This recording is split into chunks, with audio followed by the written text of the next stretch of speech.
ويسعد لي صباحك. أبى أتكلم عن مغامرة أمس، بس ما نبي نتوسع في الموضوع لأن الآن أنا في طريقي إلى مكة، وإن شاء الله نوصل بإذن الله بالسلام.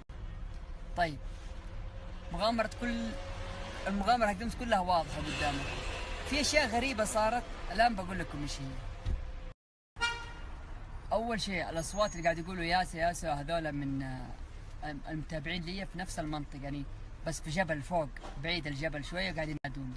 هذا اللي كانت الأصوات اللي يقولوا ياسا ياسا، هذه كانت بشر. البسة السوداء والشيء اللي طلع لي من ورا.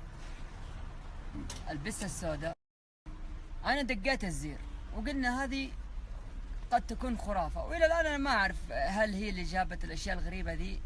إيش الأشياء الغريبة هذه ما طلعت لي إلا بعد ما شفت البسة، صح؟ لاحظتوا أنتوا؟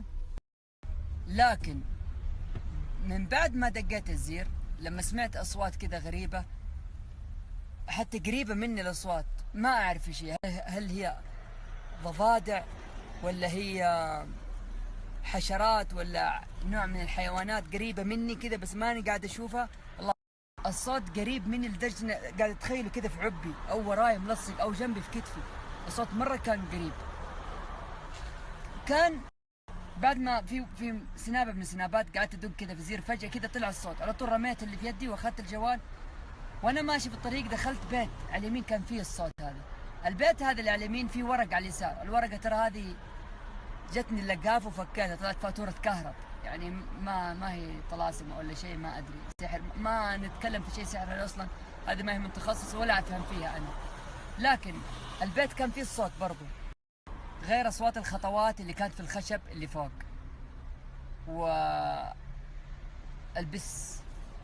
البس والله عجيب يا جماعة. الحين بقول لكم قصة. تعرفون إن بعض الأحيان أسوي هبالات كذا، أي بس أسود كذا، لأن دائما نقول اعتقاد إن البس الأسود لونه كذا طبيعي. البس لمس غريب. كيف غريب؟ قاعد أجري وراه وطقطق عليه وهو بس طالع فيه من بعيد، بعدين يمشي كمان خطوتين كذا يوقف. لما رجعت أدق الزير جاء المنظر ذا من ورايا كأنه البس. لما نزلت السنابة كذا وقعدت طالع كذا ما في. رحت المنطقة ذيك لقيت البس لقيته موجود جوة المنطقة، طلع منها الشيء ذا اللي من ورا كتفي. البس الأسود كان موجود في المنطقة دي وقعدت أجري وراه. يمكن شفتوها انتوا السنابة. لما قلت لكم موقف أنا بسوي شيء وبشوف إيش الوضع هذا، سامحوني المفروض ما أسويه، لكن بقول لكم هو اللي سويه.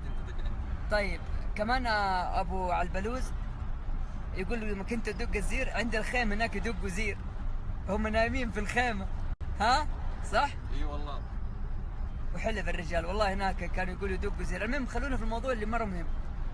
لما أنا شفت الوضع كذا والبس هذا قاعد يلاحقني يسوي لي هبالات، وقررت إني أبغى أنام في الموقع ذاك، لأنه فجأة كذا ما في إلا البس، ما عاد في أصوات. حتى من يوم ما طلع لي البس الأصوات اختفت. رحت عند صاحبي اللي في السيارة اللي هو يعرف الموقع ذا. صاحبي ذا أخذته معايا ترى ودخلته في المنطقة، وكنت المفترض أخليه ينام معايا، لكن كان شوية خايف. وأخذنا لحاف وفرشة وفي تكاية. خلاص الطريق وأنا ماشي في الطريق هذا لين فوق، البس كان هذا ورايا. البس طول الفترة وأنا ماشي هناك ورايا، لدرجة صرت أخذ حصى وأحذفه. ولا شيء. جوالي لو حذفته بحجر كذا بجد قاعد ارجع كذا على ورا، في زي العقش مسك في رجولي وطيح على الجنب، وطاح الجوال في طين. هذا الجوال ترى تزبط معي. لما طاح الجوال في الطين وانا بهدلت شويه مع الجنب، قمت وشلت الجوال ويا دوب نكت كذا ملابس كان فيها شويه طين. رحت عند صاحبي وشاف منظري، ترى كنت خايف شوي. رحت اخذته واحنا ماشيين، لما شاف البس يقول نفس البس اللي كان يلف حوالين السياره، وكمان نفس الكلمه يقول صوت الزير وانت قاعد دق ترى واصل لين عندي. يقول كنت احسبك قريب جنبي، وانه دق الزير مره تحت، مره كان بعيد. حلفني بالله يقول انا ارجع معك واقعد معك هناك في المنطقه، لكن ما تدق الزير ابدا. قلت له ابشر. ورحنا المنطقه اللي هناك، الزير حقي كان هناك موجود، ورحت لين المنطقة اللي هناك. وش تتوقع لقيت في الزير؟ لقيت من كل اطراف الزير الدمن. عارفين الدمن؟ الله يكرمكم، والله لقيته في اطراف الزير، لدرجه اني حتى ما قدرت اشيله عشان ابغى اجنبه في الكيس. قعدت اخذ تراب واحطه عليه وانظف في البقايا من الدمن بعد ما لفيته كذا ودفيته، بس باقي فيه بقايا. المهم جيت برجع انام، واحنا قاعدين كذا نحاول ننام، البس هذا الاسود والله يا جماعه ما هو راضي يوخر، يا انه يكون في البيت اللي على اليمين شوي يروح على اليسار شوي يجي من فوق، وحتى من الخشب اللي فوق. بهذلنا. قمت اتكلم مع البسه زي عاداتي، اذا انت جني سوي لنا حاجه، سوي لنا شيء، احذف حصف، كلام كثير. اللي كان معايا مره كان مفجوع، ما الوم بكل امانه، لكن كان مره خايف. في شيء بقوله بس لا احد يخاف. الجوال تخبص معاي تخبيص لدرجه انه حتى الفلاش ايش الفلاش، حتى الكاميرا ما راح تلقم معايا مضبوط، يمكن من الطيحه او يمكن من البزاد اللي بهذل امي. المهم حطينا الفرشه وقاعدين نتسدح زي كذا، وقاعدين نسولف انا وخويي على قاعدين نتخيل كذا اصوات، وقاعدين نقول سوس يمكن احلم فيها البسه دي. الزبده والبس هذا ما فارقني، ما هو راضي يوخر. هذه الاشياء اللي صارت. ايوه قبل ما كل شيء انا نعست شوي كذا واخذت غفوه. اللي معايا مو راضي يجي له نوم، يقول قاعد اتصنع اني قاعد انام، وملزق فيا كذا وكان بهذلني صراحه. المهم اخذت غفوه. ما في الوقت هذاك ما تجيني احلام الا عن البسات. الين ممكن اليوم اخذت غفوه. ما في الوقت هذاك ما تجيني احلام الا عن البسات. الين ممكن اليوم بعيد عن عدم التصديق او مو تصديق. دق الزير في المنطقه الخاليه، عن نفسي ما انصح احد يسويها ابدا. ترى طلعت لي اشياء غريبه كثير، والصوت هذا كان مره قريب مني، هذا يعتبر من الغرائب. هل هو حيوان، هو حشره، هو ما ادري. بس بعد ما دقيت الزير بعدها اللي هو البس الاسود هذا، اي بس اسود او اي حيوان اسود لا تحاول تستخف معاه، ممكن يلزق لك زي اللي امس. لكن بعد الاحداث هذه كلها اللي صارت معايا، دخلت المنطقه هذيك اللي عليها خرافات ودقيت الزير، قعدت اتريق على البس وطلعت الاصوات، رحت وانا ياسه ونمت هناك وصحيت وانا ياسه. لا دخلني جني ولا بديت ارجف ولا تاذيت ولا في شيء، وانا في كامل قواي العقليه، ما صار شيء. ليش؟ ما دام دقيت زير، وزي ما تقول انه انت كنت وسط الجن وطلع الاشياء الغريبه هذه من وراي اللي هو البس نفسه. ترى البس نفسه، بس ما ادري كيف فجاه يصير حجمه كبير حجمه صغير، ماني عارف. ليه ما دخل فيا؟ ليه ما تلبسني؟ ليه ما اخذوني دحين ابو مايا وابو البلوزه وخذوني ودوني عند شيخ يقرا علي؟ ليه؟ لاني ما وسوست بنفسي. حتى لو شفت شيء غريب انا قاعد اوهم نفسي ان هذا لا، هذا شيء طبيعي. هذا كل الاحداث اللي صارت معايا، وانا اسف اني ما قلت لكم الاحداث، لانه قاعد استشير اقول واتكلم، اخاف اني اقول شيء ابجعكم فيه. وانا كل اللي بسويه بحاول ابعد عنكم الخرافات. صح انا بتخوف البعض، لكن ابغى البعض يستفيد من خوفه ذا، ان انا رحت وانا ياسه وخفت وانا ياسه ودخلت عندهم ورحت هذا ورجعت، بس ما اذوني الجن، ما اذوني ابدا. تذكروا كلمه لما كنت اقولها زمان، احنا والجن اصدقاء. ايش المشكله نصير اصدقاء؟ انا ابغى صاحب جني، اهو صار صاحبي. جيت راجع وسقعت بس ما زبطت معي. فادعوا لي ان شاء الله نوصل مكه سالم.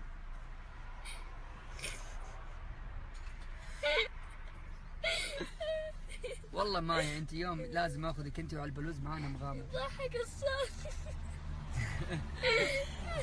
شو سبحان الله، في بعضهم ياخذ الصوت بفكر مخيف، في بعضهم ياخذ الصوت اللي يسمعوه بشيء كوميدي. هذا لما يكون في واحد جنبه داعم لا يقول لا هذا صوت حيوان، صوت كذا، صوت يعني حتى لو جن يشبه ممغوص كذا يطلع الاصوات هذه اللي كانه ممغوص. شايفين كيف؟ له دور كبير. الحائط اللي حوالينك اللي يخوفك او اللي قاعد يشجعك. انا بكون مشجع ليكم، لانه ما صار اي شيء من خرافات الجن. وتصبحون على الف خير في مغامره الاسبوع القادم. هو في عندي مناسبه اخوي ان شاء الله زواجه الاسبوع الجاي، حكون في الشرقيه، وان شاء الله بتكون في مغامره حتكون في الشرقيه باذن الله. تستحي ها؟ مستحي نبغى نيجي نغامر معاك. تذكروا وجهه ها؟ ان شاء الله حجي في يوم اغامر معاه ان شاء الله. اغلب اللي قالوا زي كذا بالاخير قالوا لا ما راح لا انا يجي. حروح صدقني. حتصير زي. ما اخاف لا. انت تابعت ريان؟ هيا خليك. لا ما اعرف. طب شفتوا قصته امس ايش اللي صار له؟ لا. هيا تابعوه وشوف ايش صار له. هو طلع معي مره مغامره فقال قصه له.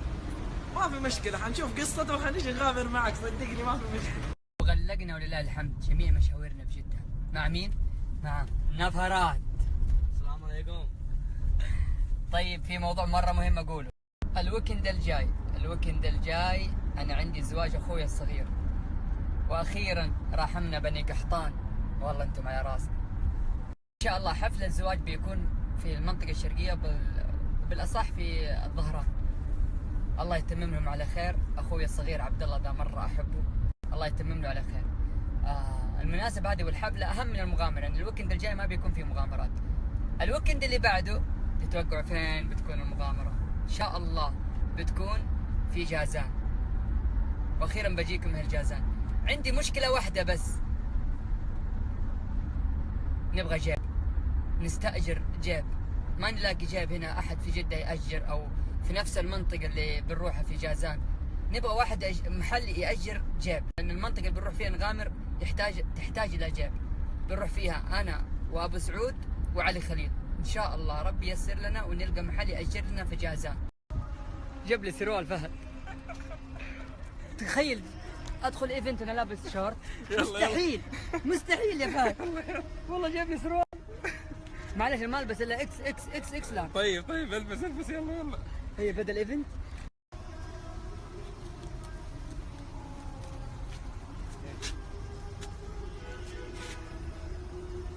فسخ ليه فسخ بسرعة، فسخ اديني بلوزتك، خذ بلوزتي بسرعة. ما شاء الله تبارك الله. الشيخ عبد الرحمن اللحياني الله يعطيه الصحة والعافية في الحارة المكية. كذا تسوي فيا؟ هلا والله تفضل. كذا؟ السلام عليكم. الله يسعدك. كيف الامور؟ هذه نهايتها مع ياسر. شايف فهد؟ يعني حبايب ياسر في اي مكان، يعني في الاخير تجيبوني هنا تحجزوني هنا. يحتاج تحجزوني على تاج على راسي. تاج على راسي انا تحجزوني هنا في النهايه. ايش نسوي؟ هذا حبايب انا اسف الاخوان والاخوات اللي كانوا